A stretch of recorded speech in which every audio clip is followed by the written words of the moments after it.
How's it going, everybody? Welcome back to 3D Printing Basics here on the Make It and Break It YouTube channel.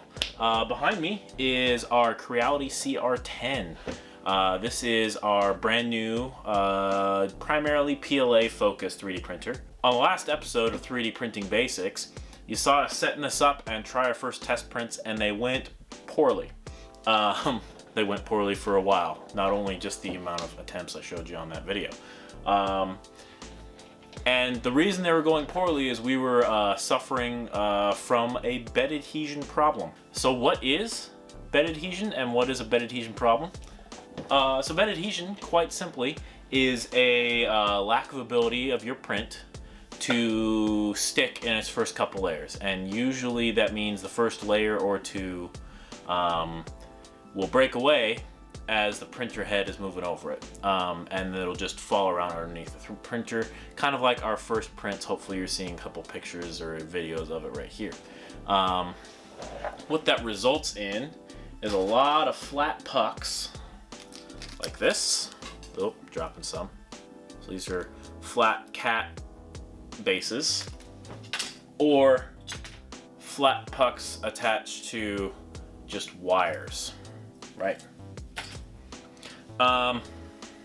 And that's why it's just material extruded out of your printer that didn't attach anything and just is wasted. Completely waste of plastic. So why do things fail to stick to these print beds? Well, there's a lot of different factors that are involved, and can think of it kind of like painting and kind of like welding. It has a lot of the same sort of factors as those two processes. What typically allows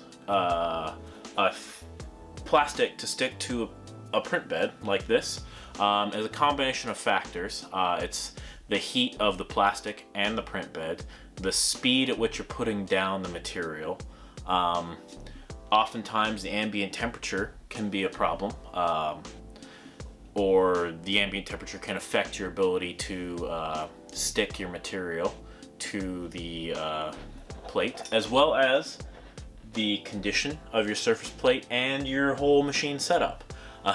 So things like a completely out of level bed, if this bed was very out of level, so let's say this corner is really way far down, what you would have would be some of these areas would be very close to the print head, and some of these areas would be very far away. So some of them would get a lot of what they call squish, which is a lot of spreading out when the printer head runs by. If the plastic is extruded and spread out quite a lot, it's called squish. So stuff, as you bring the print bed closer to the print head, you get more squish.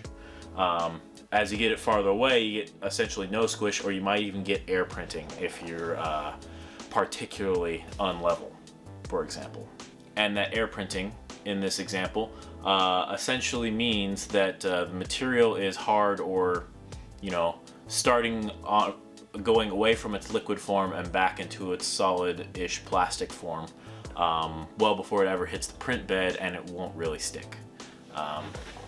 So the problem has many different factors, but what that means is there's a lot of ways you can go about tackling it, and it's not actually that hard to tackle it. So I'm gonna call it 3 major ways you can attack bed adhesion problems and get your printer working the way you want to. And I'm gonna kind of bring them up in an order that I would go in if I were troubleshooting this printer, which I have already done. And in fact, I have gotten a nice little figurine out of it already. This is the order that I would troubleshoot. So first, check your bed setup. Check your printer setup. Make sure it's level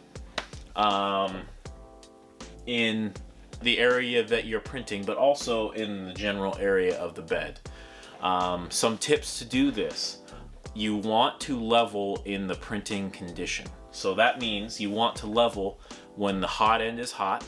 So actually turn on your machine, set the settings to your printing parameters. So put your hot end at 210 degrees if you're printing PLA, for example. Put your bed at its heated bed level, 60-ish degrees for most PLA prints, for example, and then level everything. So you may want to wear some gloves for this, but really, you go through the leveling process. If you want to know what the leveling process is, check my previous video, but re-level your bed with a piece of paper with everything heated up. This accounts for things like expansion in your build plate. So a lot of build plates, what they actually do is when you heat them up, they just warp a little bit, or they might bubble in the front, or they might bubble in the center, because everything's heating up, but they're only retained out here on the outside.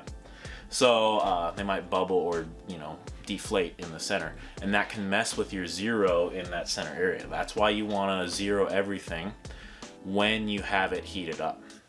And check your printer's setup. Make sure everything is solid, make sure everything doesn't move, make sure the bed doesn't flex, because flexing and movement and that sort of things can add additional stresses to your print that can cause your bed adhesion issues or your delamination from your print bed. Next area to go look in is actually go look at your print settings. So these are things like your bed temperature, your nozzle temperature, and your travel speed.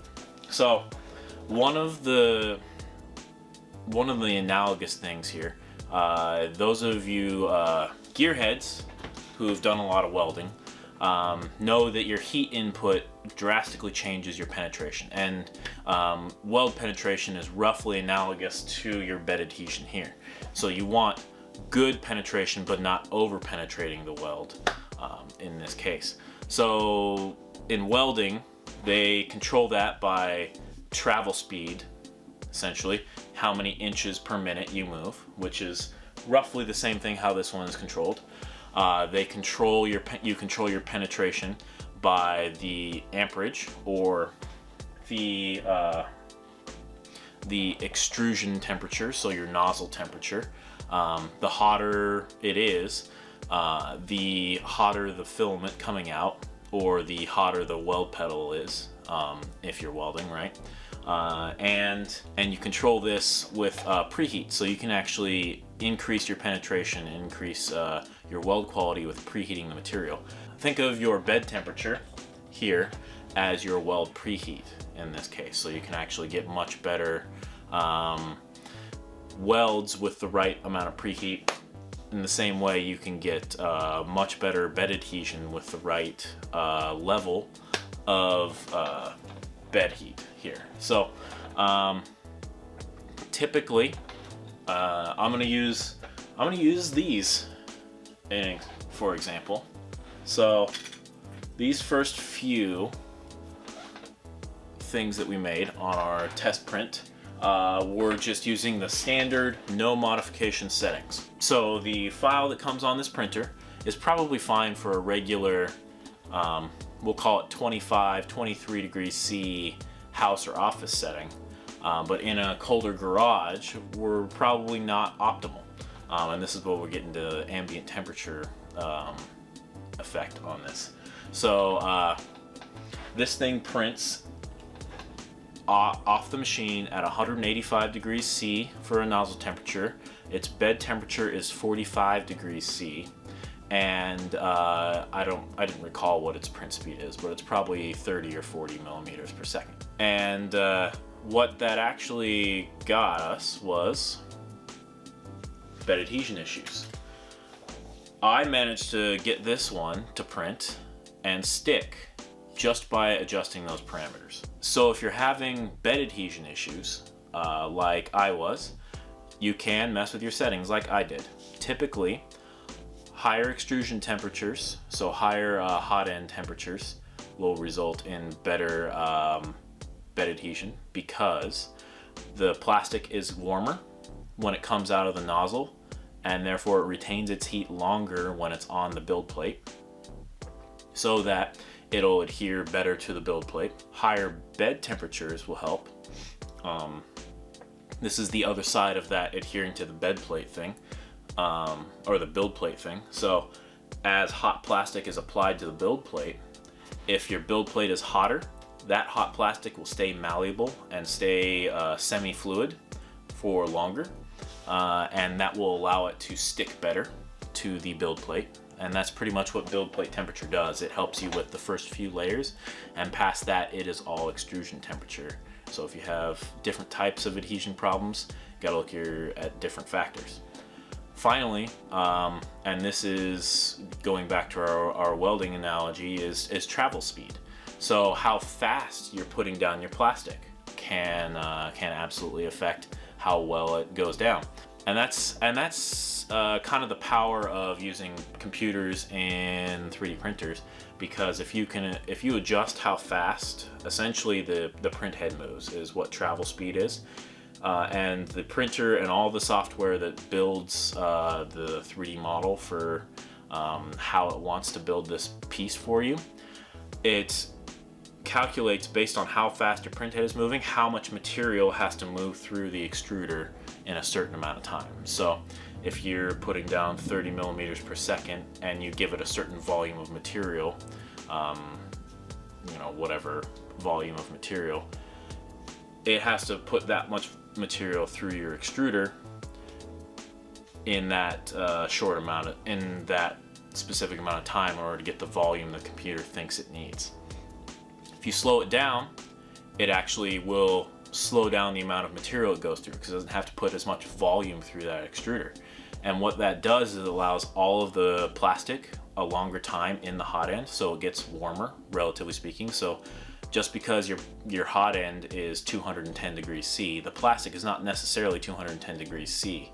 The longer it's in the extruder, the closer it is to that hot end temperature.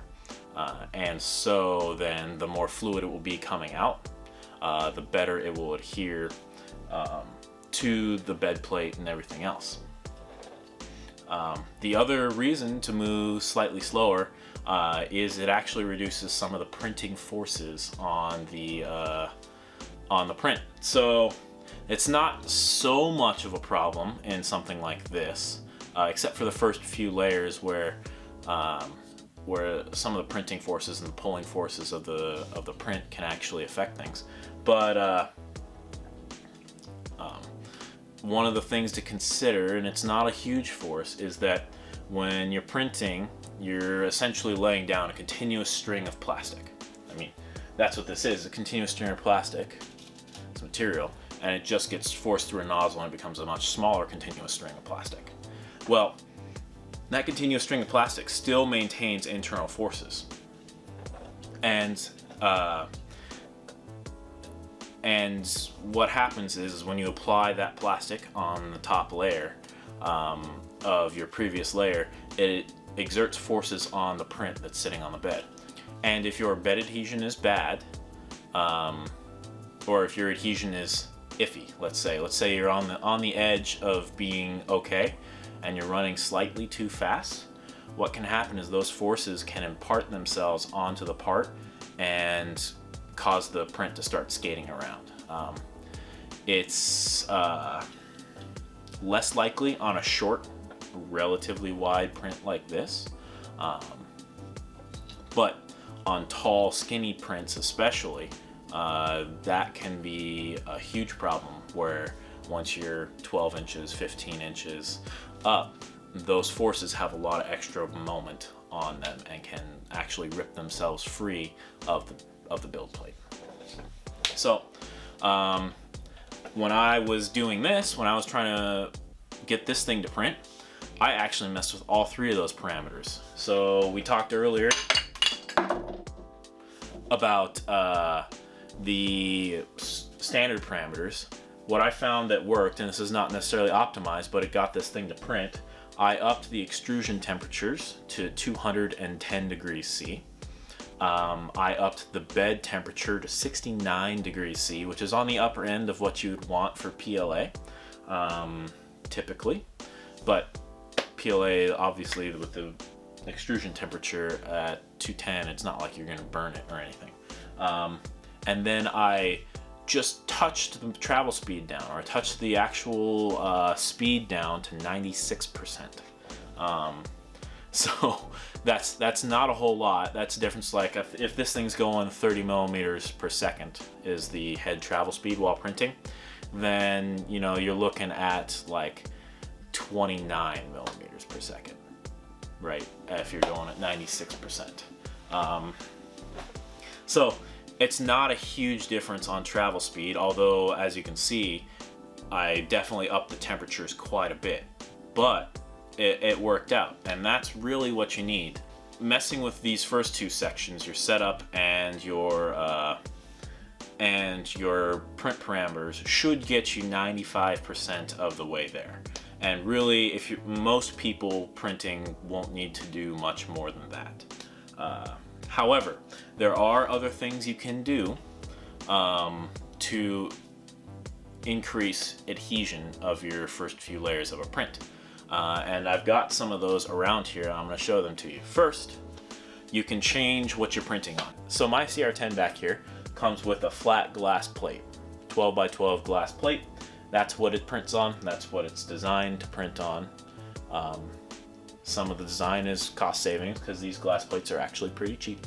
But there are other types of build plates that can be used. This one I have here because I wanted a second build plate, just due to being able to swap out and run prints again and things like that. This is a glass plate with an applied material over top by Creality themselves. So this plate is supposed to, and everything I've found says that it does grab prints better. Sometimes this requires a slightly different bed heat, so you might need to up your bed heats a little bit from your glass plates if you're using some of these other solutions.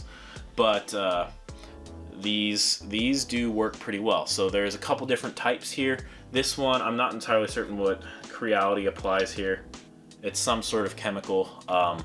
PEI is a sticker, so you can get, if you go to Amazon, and I'll put some links down below to this and some PEI type stickers. You can apply those to that glass plate that you have purchased on this CR-10, and they make PEI for basically every popular 3D printer out there. Just a little sticker that you go put over top. In fact, my Monoprice and my Raise 3D printers all came with a bed covering material. I think it's a PEI style sticker on top of them. You can add something like this to your bed, or there's a few different other bed material types that work differently. And so essentially they work because they react a little bit with your print, just based on the heat, and then they also provide a slightly, I'm gonna call it coarser, a slightly rough finish, a lot like painting. So when you're putting down your primer layer, you want to put it over a little bit of a rough surface so that the paint has something to grab onto, to adhere to.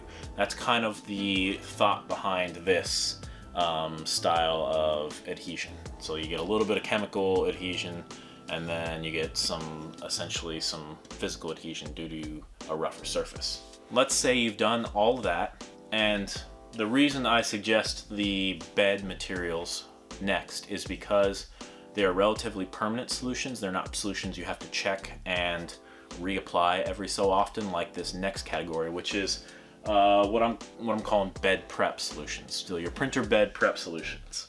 So crap, where's the other things? Hold on.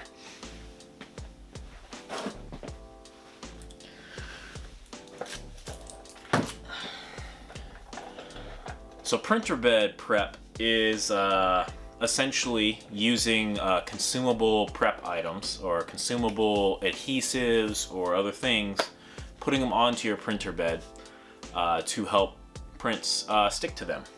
And it comes in a couple different forms, and some of them are material dependent, but one of the ones that's pretty popular is tape. So this is blue painter's tape. In fact, this printer came with a masking tape of some sort. There was some Chinese thing, and I immediately threw it away because you're supposed to throw those away. But blue painter's tape is pretty popular with some people who like to apply it to the bed. You literally just apply strips of it to your printer bed here. Joey, are you trapped over there? Come here. Come here, bub. Come on. No? Okay. Hi, how are you? How's it going? You gonna try and take down the camera? Yeah. Yeah. I don't know if you can see this fountain of hair that's coming out from the dog right now, but it's bad. But a lot of people take blue painter's tape and apply it to their build plate. And this does roughly the same thing as putting a rough surface on. It provides a slightly irregular and rough surface for the plastic to stick to, and it at least isn't pure glass. And what that will allow you to do is just take some printing parameters that may be on the edge of printing on pure glass, or maybe a bed just really can't stay level, and you can allow for that. One thing to keep in mind, if you're changing the bed thickness by adding tape or any other of these materials, you do need to re-zero your machine in your as printed condition. That means heat it back up with your tape or with your stickers or whatever you're putting on it, and re-zero everything, because that will change your zero, and that can really affect your first few layers of quality. You can also glue your plastic down. Hi, yeah, it's glue. Believe it or not, the glue sticks we all used in elementary school to glue paper for about 20 minutes to other paper in really bad shapes can also be used to help stick your plastic to your build plate. So this is Elmer's washable school glue. Most glue sticks, purple or whatever you want to go pick, will work just fine. And you can apply that as essentially an additional adhesive to your build plate. Make sure you apply it when the build plate is warm so everything goes on nice and evenly. It doesn't clump up in that way. You can make sure everything's even in the manner that you're going to print it. So you apply it cold and you think it's even there and everything heats up and stuff moves around a little bit. It's not the best way to get things to stick. So as we've been saying here a few times, do all of your checks and finalize your printer setup with everything in its printing condition. Those things, glue sticks are fine. A lot of people use them all the time. It does create some extra maintenance for your build plate. Every once in a while you will have to renew it or apply some water to it to spread it all back out. You do have to keep on top of it, but it's not a bad way to do it. It's just more maintenance. And I'm generally of the opinion that if you can get a relatively maintenance-free setup, that's much better than having to apply glue every second or third print.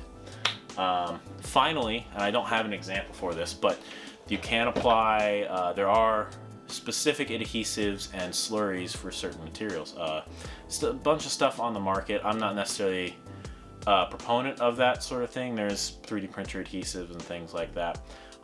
There might be certain printer material and print requirement combinations that you might want to use one of those adhesives. I can't really think of any, but then I'm not trying to print polycarbonate or nylon on an open 3D printer like this one, which would be very difficult to do without many different things.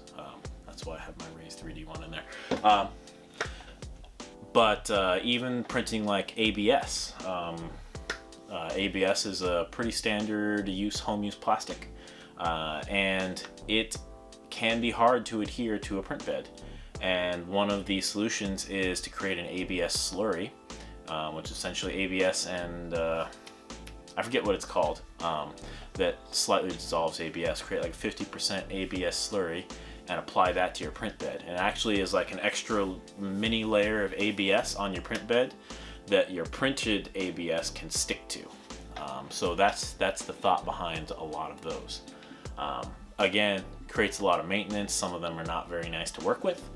But if you're struggling and you really just need something to help stick it down, adhesives like that they do the job that you need them to do. So in the end, there's many things you can go work on to get something to stick to your printer. And I'd work them in the order presented. Work on your printer setup, leveling, your nozzle offset from your printer bed, all that stuff. Make sure that's set up properly. Then check your printing parameters, your nozzle heat, your bed temperature, and your travel speed. Then look at your printer bed material. If you don't want to go out and buy printer bed material, pretty inexpensive glue sticks and tape can be applied, and those will work for most 3D printed materials. And then if you're really struggling, go for specialty adhesives or slurries, and those will hopefully be able to get you done. If you're still struggling there, you have something seriously wrong, and you probably need to consult someone who knows what's going on with your printer and your material. So yeah, that would be my troubleshooting process for you guys with if you get a new 3D printer and you're having bed adhesion problems. Definitely follow through with that process. Hopefully that's been entertaining and maybe a little bit informative. Thanks for watching, everyone. My name's Andrew. This is a Make It and Break It YouTube video. If you like what we're doing here in this video, definitely hit like. If you have questions, comments, concerns, you have your own preferred method of getting things to stick, throw them in the comments section down below. If you like what we're doing in this channel, we do motorsports builds, cars, motorcycles, race cars, dirt bikes, that sort of thing. And we bring some technology into it, which is where our 3D printing and our CAD work comes in. So if that stuff sounds kind of interesting, definitely check out the rest of the videos, subscribe, and we'll see you next time. Thanks for watching, guys. Catch you later.